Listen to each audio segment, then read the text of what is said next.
Жүніс пайғамбар қиссасы. Ертеде Байтул Мұқадаста Мына деген қойшы өмір сүрді.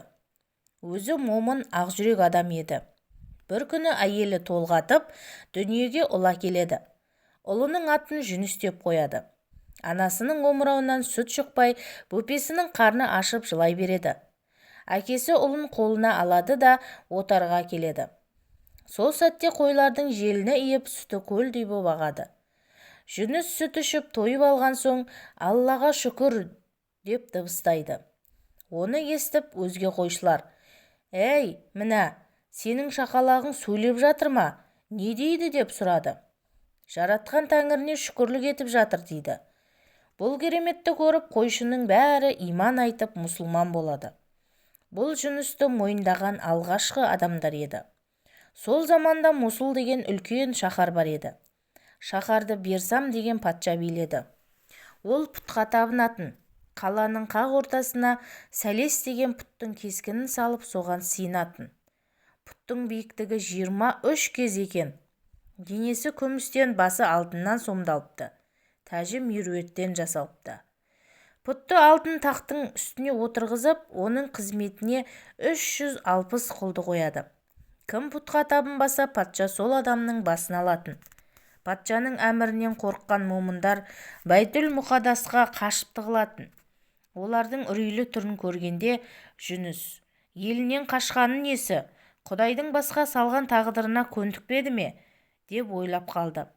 Бір күні Тәңірісі Жүніске: «Ей, Жүніс, Мосул шаһарына барып, халқына иман үйрет» деп бұйырды.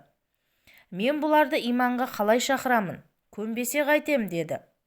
«Бірді алып үшті беретін адам бар ма?» деп сұрады дейді. «Уа Тәңірім, олар бұл сөздің мағынасын сұраса не деймін? Бірді ал дегенім, Құдайдың бар және бір екенін мойындасын. Үшті бер дегенім, үш түрлі бәленің алдын алсын дегенім. Үш бәле: ашаршылық, оба, зұлымдық» деп жауап берді. Жүніс шаһарға келіп, халыққа иман үйретуге кірісті. Жұрт көп жиналған жерге келіп: «Әй халайық, қайсың бірді алып үшті бересіңдер?» деп сұрады. Кісілер таң болып: «Әй, бір дегенің не, үш дегенің не?» деп сұрады. Жүніс: «Тәңірге иман келтірсеңдер, бірді аласыңдар. Есесіне аштықтан, оба ауруынан, зұлымдықтан аман қаласыңдар» деді. Бұл сөз патшаның құлағына жетті. Патша Жүністі сарайына алдырып: «Сен Құдайыңның бар екенін, бір екенін немен растайсың?» деп сұрады. «Анау тұрған тас куәлік етеді» деді Жүніс, сарайдың алдында жатқан жұдырықтай тасты көрсетіп. «Қане көрсет» деді патша. «Әй, тас жақын келгін» деді. Құдайдың құдіретімен тас ұшып келді де адамша сөйлеп кәлима айтты. Патшаның аузы ашылып, таң қалып қалды. Бірақ жанында тұрған уәзірлері сыбырлап: «Мұны сиқырлап істеп тұр» деді. Сол кезде ғана патшаның көңілі орнына түсіп: шошытып жіберді ғой. Бәсе, өзімде солай ойлап едім. Әй, Жүніс, мені өйтіп қорқыта алмайсың. Аштық келсе, қанба толы астығым бар. Ауру келсе, тәуіптерім бар. Зұлымдық келсе, сиқыршыларым бар. Егер тағы осындай уағыз айтсаң, басыңды алам» деді қорқытып. Жүніс сарайдан шыққан соң Тәңірге мұңын шағып: «Мосул патшасы тілекті қабыл етпеді» деді. «Әй, Жүніс, Мосул еліне үш бәленің бірін жіберем, күтсін» деді. «Уа Тәңірім, оның белгісін қалай білем?» деді.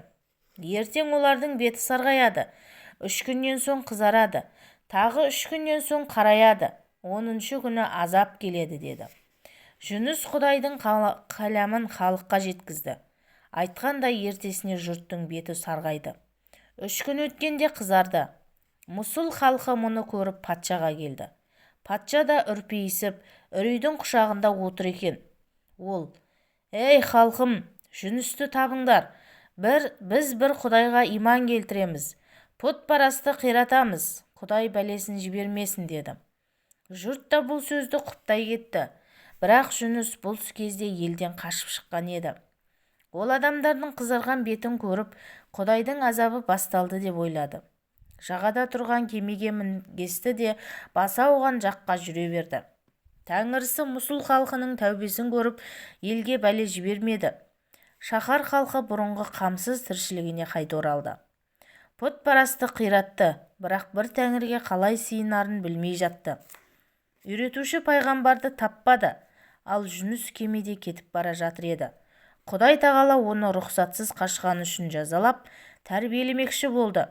Кенет теңіз бетінде қатты дауыл тұрып, қалың тұман торлады. Сол кезде кемедегі бір қарт: «Ау жараңдар, бұл Құдайдың бізге жіберген зауалы. Арамызда Алланың әмірін тәрк қылған біреу отыр. Содан құтылмай бұл апаттан аман қалмаймыз» деді. «Ол менмін» деді Жүніс пайғамбар. Оны танитын кісілер: «Уа пайғамбар, олай демеңіз. Бізді бұл апаттан сіз ғана құтқарасыз» деп жалынды. Жүніс оларды тыңдамай суға секіруге әзірленді. Құдай Залуха атты балыққа: «Тез барып, құлым Жүністі жұт та қарныңда саламат сақта. Байқа, аманатқа қиянат қылма» деп әмір етті. Балықтың Алланың әмірімен келгенін білген Жүніс «Бісміллә» деп өзінің балықтың аузына атты. Сол сәтте Құдайдың құдіретімен балықтың қарны мөлдір затқа айналып, сыртқы әлем айнадай көрініп тұрды. Жүніс теңіз астында жылап отырған біреуді көрді. Ол бетін тырнап, ернін шайнап, басын жерге ұрып, өкіріп жатыр екен. «Бұл кім?» деп сұрады Жүніс Жебірейіл періштеден. «Бұл залым перғауын. Тірісінде Мұсамен тіресті. Өзін Құдайға теңеді. Ажалы толып теңіз жалмаған соң тәубе етіп жатыр.